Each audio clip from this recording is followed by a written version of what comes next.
আসসালামু আলাইকুম। সবাই আমার সালাম নেবেন। আজকে আমার ছেলের জন্মদিন ছিল। আমি দূরপ্রবাস থেকে আগামীকালকে একটি অনলাইনে একটি অর্ডার করেছিলাম। তার নাম্বারটা আমি দেব সবাইকে। যার ভালো লাগবে প্রতিবাদ করবে, আর যার এমন কোনো নেই, ইচ্ছা নেই, সমস্যা নেই। আমি শুধু এই জন্য দিতেছি, আপনাদেরকে বলতেছি, যারা যারা আপনারা অনলাইনে ব্যবসা করতেছেন, দেখেন এই দেশে গালফে আমি আছি, গালফ, ইউরোপ, এমনকি আমাদের পার্শ্ববর্তী দেশ ইন্ডিয়া, ভারতে, সব জায়গায় 99% লোক প্রতিটা ব্যবসার সাথে অনলাইন জড়িত।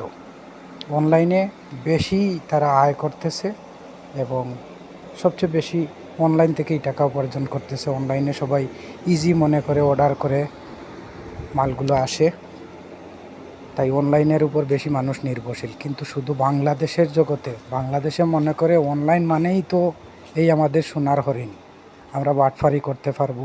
তারা বাটফারিতে পিএইচডি করেছে, সবাই জানে। আমি অর্ডার করে অগ্রিম যে টাকা ছিল, মনে করেন এই টাকাটার অঙ্কই বলতে আমার লজ্জা হচ্ছে, কারণ এই দেশের 10 টাকা, তাই 510 টাকা দিয়েছি। ওইটা নিয়েই সে অনেক খুশি।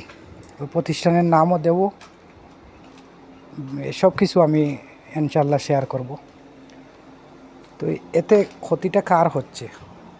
ক্ষতিটা আমাদের চেয়ে আপনারা যারা অনলাইনে ব্যবসা করতেছেন তাদের বেশি ক্ষতি হচ্ছে।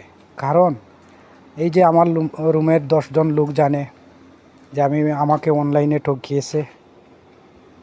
এই আমার মনে করেন দেশে আমার ফ্যামিলি জানে, আমার ফ্যামিলির থেকে হয়তো আরও 2-4 জনে শুনবে। আমরা তো কেউ কখনো আর অনলাইনে থেকে কোনো কিছু অর্ডার করতে চাইবো না। জানেন, এই দেশের প্রতিটা মানুষের মনের মধ্যে একটা ইচ্ছা, আমার বিবাহ বার্ষিকী হোক, আমার মায়ের জন্মদিন হোক, বোনের জন্মদিন হোক বা মেয়ের জন্মদিন হোক, আমরা কিছু না কিছু দিতে চাই। টাকা অনেক বেশিও যদি হয় রেট, আমরা ওইগুলো ম্যাটার করি না। আমরা চাই যে আমাদের একটা গিফট ওর কাছে পৌঁছুক, এটাই চাই। কিন্তু জানেন, বাংলাদেশে অনলাইনে ওরা মশা মারে কিসের জন্য? যারা সত্যবাদী আছে, সত্য ব্যবসা করতেছে, তারাই তো হতাশ।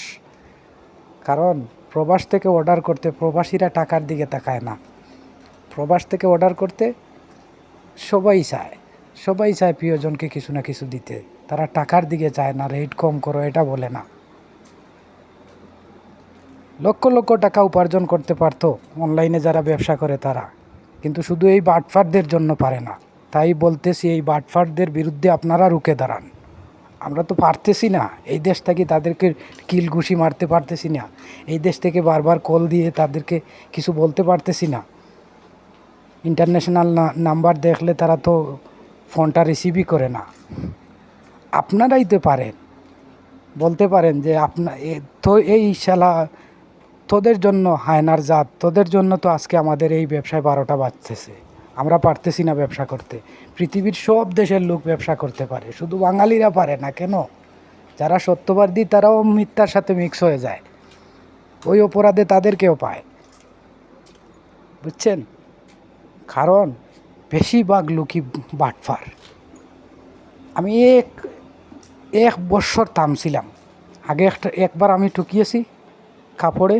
আজকে আমার ছেলের একটা মোটরসাইকেল, এই গাড়ি কেনার জন্য আজকে আবার ঠকলাম। তো টাকা বড়